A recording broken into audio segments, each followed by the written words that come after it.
welcome back to Shutter Magazine. I'm Dustin Lucas, and today I'm talking about fine art toning and how to transcend the trends in the industry.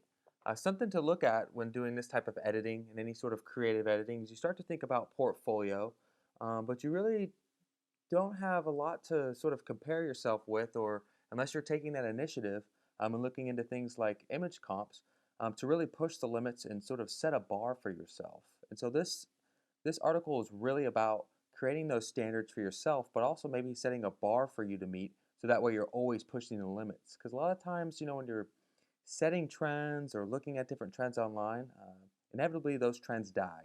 You never want to be behind the curve. It's always better to be ahead of a curve, or why not just create your own?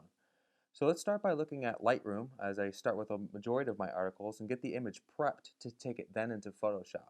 So what we're looking at here is we're looking at this image as it's been color corrected. A few things in the article that I talk about is I like to leave a few adjustments out or be a little more hesitant in using any heavy treatment. Things like contrast, as you see here, I went to sort of a negative contrast, -9. But overall, my image has sort of brightened it up, got rid of some of my lens fall off, some of the lens vignetting issues with in correcting that. And some things I went down, and going down here, as you see, I left tone curve alone. In my details panel, I made sure to turn sharpening off. This is something that I definitely covered in a previous article, November 2014 article called Attention to Detail. Definitely check that out. It talks about the pros and cons of sharpening in Lightroom, as well as what input and output sharpening are. But I leave that at 0 so I can do all of that work in Photoshop later. As you notice, I leave the noise reduction at 0. We were shooting at a 200 ISO and the image was shot. Wasn't too underexposed, so I didn't have any noise issues. This is something you also want to consider in doing noise reduction when you get to more of an outputting or ready to print your image or take it out of Photoshop. Going further down, I have lens corrections turned on. Nothing crazy going on there, just default setting with that to sort of get rid of some of that fall off and that distortion. And dropping all the way down to camera profile, I sort of was tinkering around a little bit with different profiles, with turning this feature completely off and using camera neutral to sort of neutralize some of that contrast in my image overall, to sort of give a little more definition, a little smoothing to these tones, as well as a little bit warming up to where it was shot as well. So that's really all I did in Lightroom. Now we're ready to move over to Photoshop, and let's go over there. So I have my image here. I've exported out as a PSD, which is appropriate for Photoshop. I'm not going to go any larger than I need to with this image, so I think a Photoshop document is perfectly fine to use. So as you see this image, it's been color corrected, it's brought into Lightroom. Let's start with working, let's get our sort of first level edits going, some dodging and burning, fixing some of these hot spots in the image. Those are things I like to fix first. So what I'll do is I'll add a curves layer, and you'll notice all of my adjustments that I'm doing today, if not almost all of them, I'm not going up here to the adjustments panel making anything here. What I'm going to do is I'm going to start to create layers. As I've been stressing in previous articles, you want to be non-destructive in your editing, and Photoshop as well as Lightroom allow you to do those type of things. So why not take advantage of that? So let's look down here, and I'm going to choose a curves layer. Now what I'm going to do is this is going to be my burn layer, so I like to label it as such. So if I'm going to be burning with this layer, what I also want to be doing is, and this is just to show sort of these effects, but what I want to do with my burn layer is I click back on the adjustment, is that it's where I'm wanting to darken, and really darken some areas like these blown out highlights, maybe evening out some of these tones here, maybe even using the flip side of that and dodging some of these darker tones here. Well, if I'm going to burn, what we're going to do is we're going to start to work with curves, and you're going to kind of get an idea of how curves works. As you lift this curve, it's going to brighten up this image. Well, that kind of does the opposite of what we want for burn. So if I start to take this curve and I drag it down, I'm just dragging that down to here, darkens it up quite a bit, kind of gives it a nice little moody look. So what we can do here is by leaving the line in the middle, what I usually do is just click straight down. Just drag my line straight down. I don't have to drag it out here. I'm not creating any weird curves. It just kind of makes a nice little curve and weights it a little bit more towards the black point down here. So you can see the curve's a little more sudden here and kind of tapers off for there. Something I like to do for a burn layer. Now what I want to do is when I click on curves, I'm going to do that same thing, but I'm going to create one for a dodge. You can name these lighten, darken, whatever, simpler terms you can use. Dodge and burn just comes from photography terms, so I just stick to those. And I'll do that same thing. I'm going to keep on that line and I'm going to drag up. And as you see, the curve is a little bit brighter towards the top here, towards the white point side of the curves. And as you see, I have kind of a straighter point, so it does sort of that opposite look. And turning both of these off, you can see the differences. Now, well, the whole image doesn't need to be dodged and burned. It needs to be specific areas. So what we need to do is invert these layer masks here by doing Command-I on both of them. What you can also do is when clicking on any of these layer adjustments, you can hold Option and it's automatically, well, when I choose the right option here, let's see.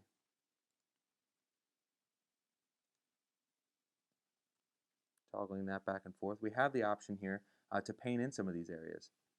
So in doing that, if I wanted to burn down the dress here, it's going to turn whites into gray, for the most part. And I don't want to go too extensive with the dodge and burn here because that's not what this article is completely about. But what I'm going to do is I'm going to grab my brush. I'm going to hit the Enter key, and I'm going to hit 10 to change my opacity to 10%. I'm also going to make sure I'm at a hardness of 0. I'm going to go to about a 20% just so I don't have any too much feathering going on. And what I can start to do is I can start to just click all around on this dress. Oh, I moved around a little too much. And I'm just kind of clicking here, and it's bringing some definition back into the dress, of course. I can shrink my brush by using my bracket keys, and it's just allowing me to bring some more of that detail back in to this dress overall. That was kind of lost in the exposure and things I couldn't fix in Lightroom specifically. So if we toggle this on and off, just kind of get rid of some of that glaring effect. You can definitely go more extensive with your highlight recovery here, as well as with the dodging. I want to dodge especially some of these spots on her face here. They're just kind of bothering me overall. Can kind of dodge in some of that area in there. We want to leave some of the drama, some of the shadows on the face. I think are kind of nice, but we need to see her eyes. That's important. I'm kind of leveling some of those things out here, kind of evening out the hair in these darker areas. And so what you can see is just doing that little bit starts to get our subject going a little bit better.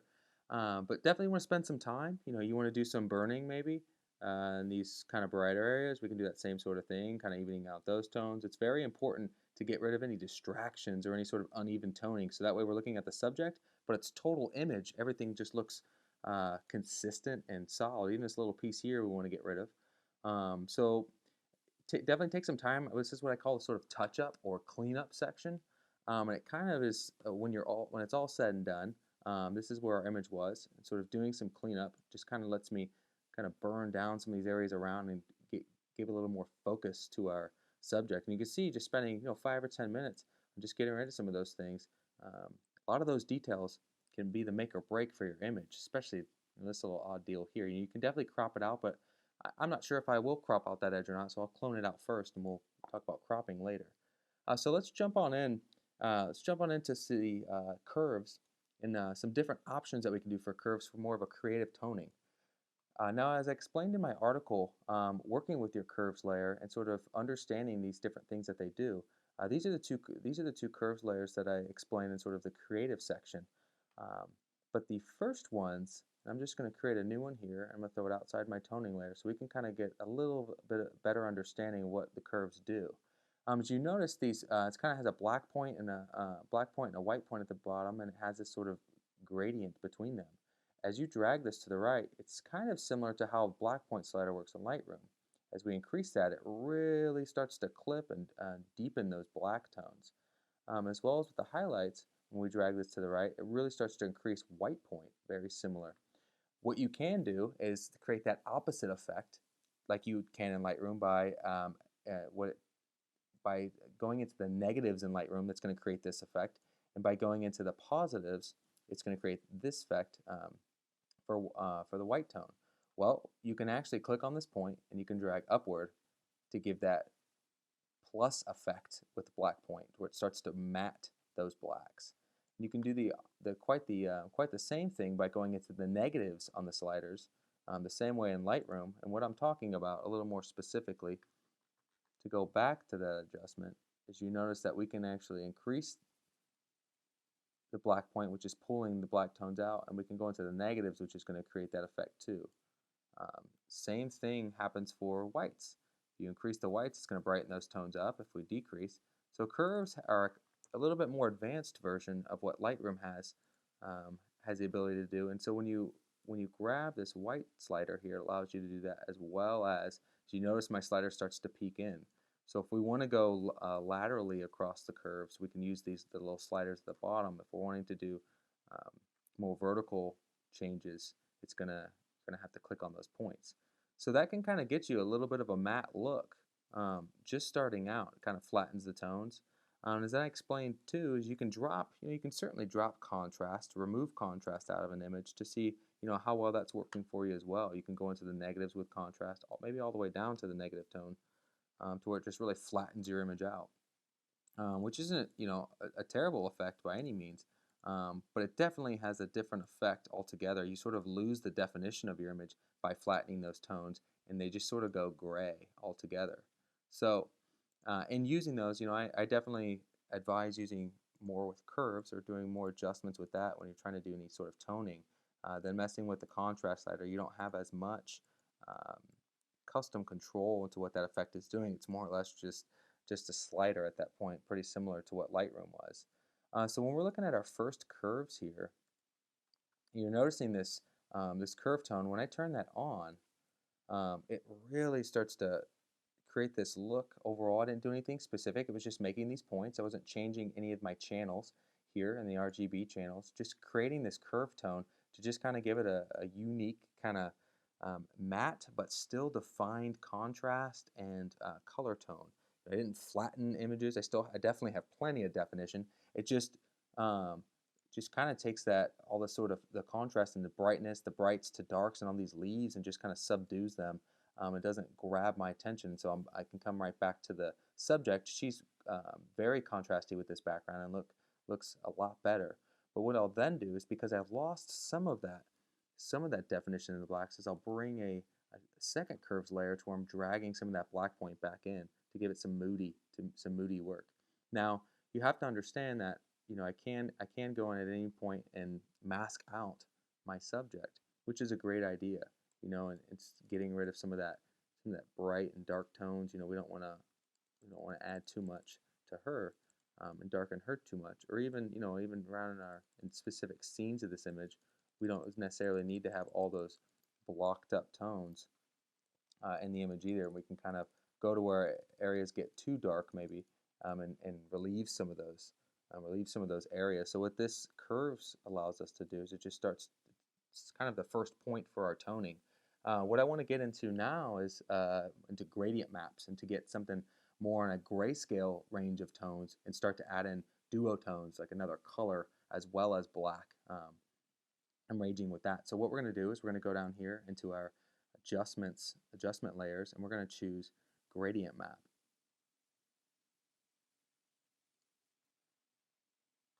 Oop, actually, I'm not going to choose that. Chose the wrong one. Gradient map.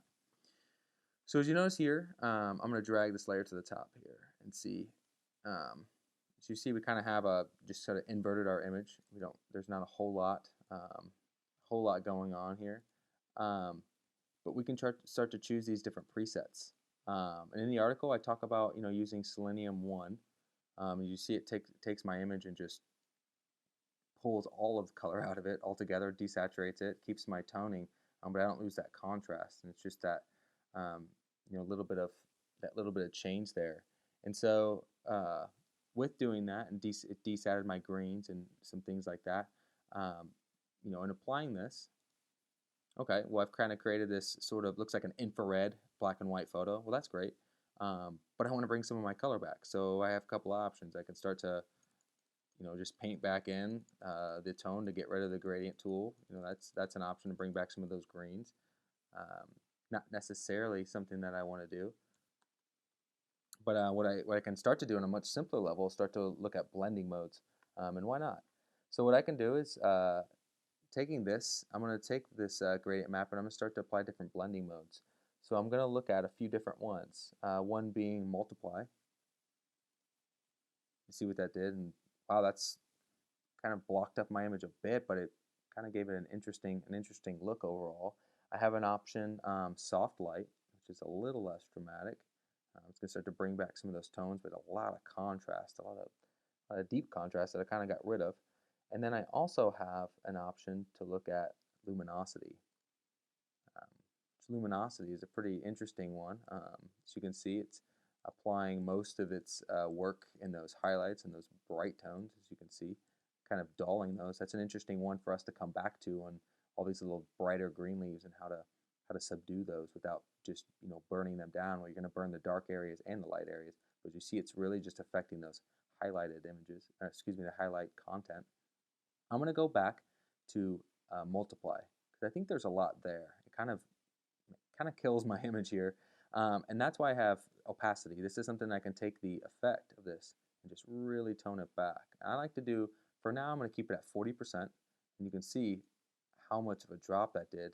And it really kind of crushed my background. My subject's starting to blend in her hair, and she doesn't have as much separation from the background, which we all know, very important. So what we can do is by applying that, I'm going to leave that at 40% opacity at multiply, and I'm going to mask out probably about 80% of that effect on her. So I can just choose enter. I like to keep it usually around 10 to 20% when I'm masking out. When I want to be more aggressive, I'm much closer to 20% overall. So let's.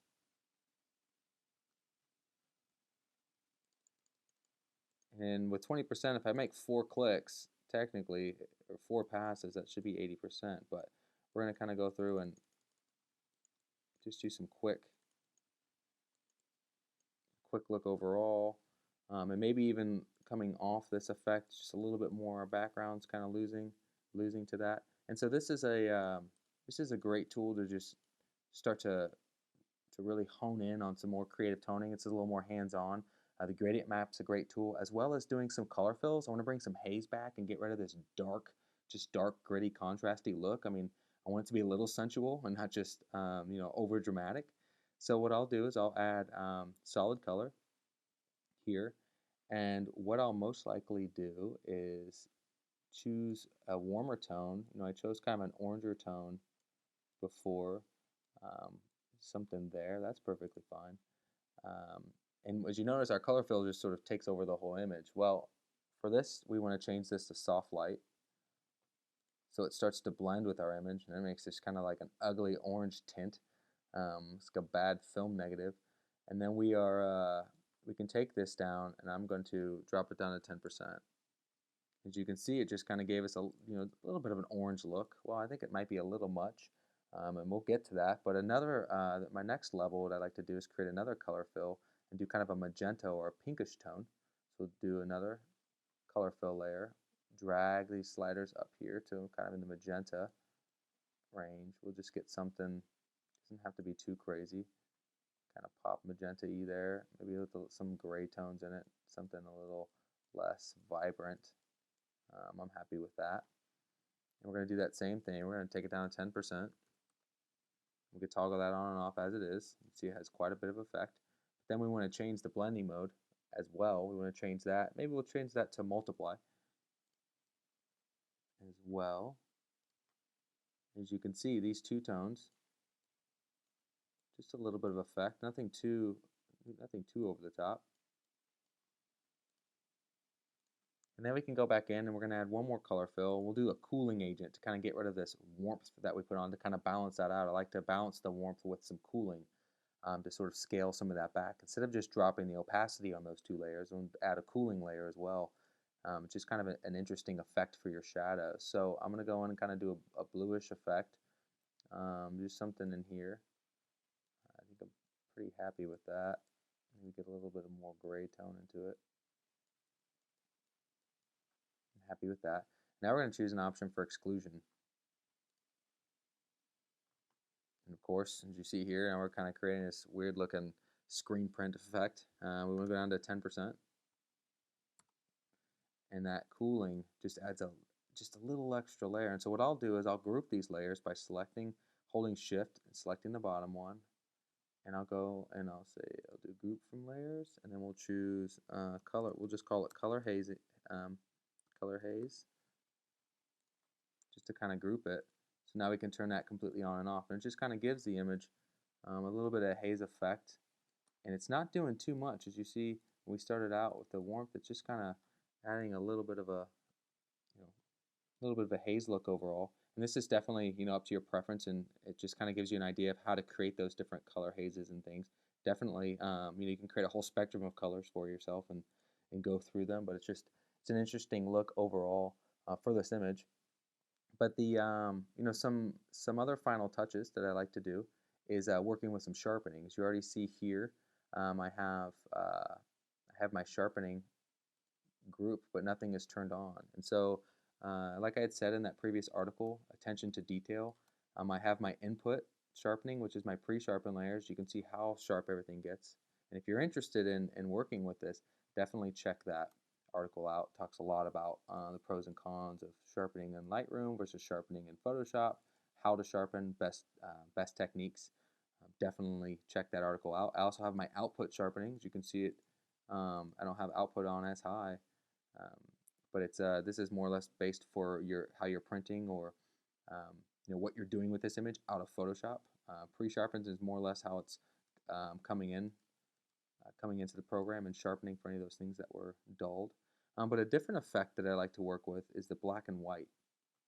And as you see here, it went to luminosity. I don't have it turned on yet, but in creating a black and white adjustment layer, which you have right here, what that allows you to do is I always just sort of just select auto and sort of toggle around as I need. I'm going to turn this effect on. So when I have it on normal, obviously it's just going to go black and white, but I'll turn it to luminosity so it's affecting those highlight tones. As you can see the effect of it and what it does to all these sort of bright tones. It kind of pulls out some of the contrast. It darkens those areas as well, so it kind of takes my highlights and brings them down to more of a mid-tone range level. It's really nice. It does do some things for my subject as well, some flattering things, unflattering things. You have to be careful. Sometimes it can make the skin look really unflattering, so I'll mask that out on her, which isn't a big deal.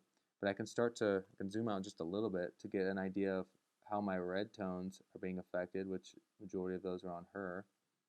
So I can kind of come off and brighten her up a little bit. These green tones, of course, are going to take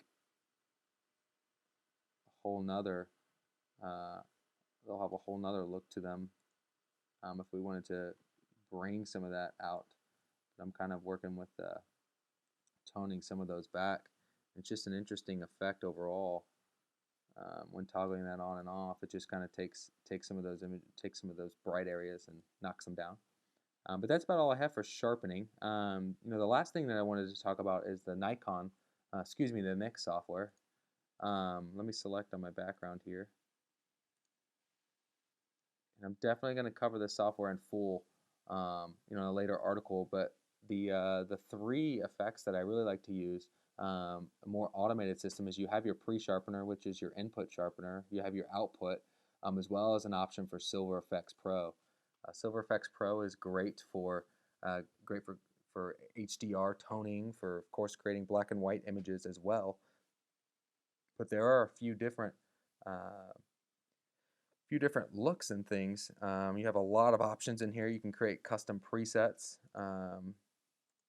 Which are pretty incredible, as well as you have these different looks here: full dynamic smooth sepia, fine art process here. This sort of sepia tone kind of gives you a nice little vignette look that's built in, burned edges, film look. This is something you can definitely use to your advantage. And when you bring in another image, so if we just say we click OK, and we want to use this, we can start to change the blending modes and kind of do those similar effects that, say, the gradient map as well as some of the color hazing do, and get a little more definition. Some of the sharpening techniques that I do manually don't have to be done once you run this Silver Effects Pro. So if we turn all those off, this is our black and white image that we have. I'll leave the touch-ups on, which it's not showing very well, but we can go into here and choose luminosity, different effects as well. overlay, and tone this back. I'm going to get rid of this. I don't have a lot to talk about with the Nik software for this article, but whenever the image is all said and done, and what I'm looking at is using it for mostly for this toning and things like that. So I have my layer here that I'll apply to give me a little more well-rounded image overall. But that's all I have for you guys. I mean, that's the biggest thing when looking at uh, your branding and your standards of your editing and something sort of allow you to stand out. Uh, there's plenty of techniques, plenty of videos, articles, and things about it out there. But the biggest thing is you want to make sure that you're setting a standard and bar for yourself and not falling into those trends.